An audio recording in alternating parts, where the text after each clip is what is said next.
तू तो कर तार तो बथता कलाई भांग पिसी हरदम ए भोला जी सुन तनी चढ़ते सावन तू तो कर तार तो बथता कलाई भांग पिसी हरदम भोला जबना सावा तो बिगड़ेला दसवा जोही पावो तोही लूट जाता रो भोला गजब के चला चिला के धुआं सारा घट जाता रो भोला गजब के पियला चिला के धुआं सारा घट जाता रो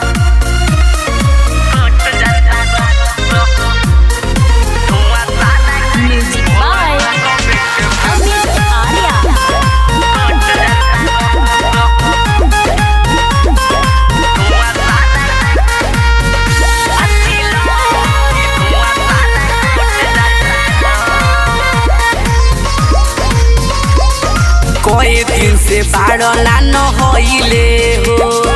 भागल जाता भांग तोहरा खोइले हो ए भोला जी सुन तनी कई दिन से बाड़ना न होइले हो भागल जाता भांग तोहरा खोइले हो हम कुछ कही तो हमारा के भोला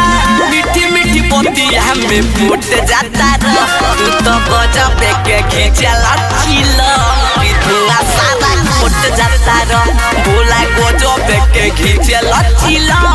कि धुआं सारा फूट जाता रो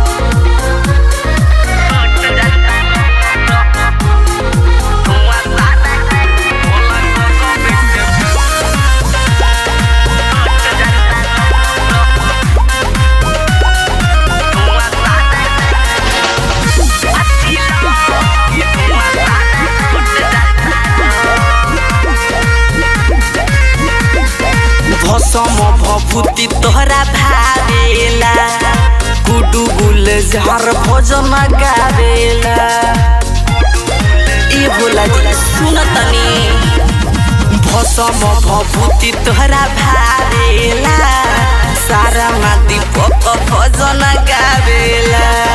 फेर ना नजरिया रवि राजू परिया बोलवा काहे तू घुट जाता रो भोला गजब के चला चिला कि धुआं सारा घट जाता रो भोला गजब के पियला चिला कि धुआं सारा घट जाता रो जाना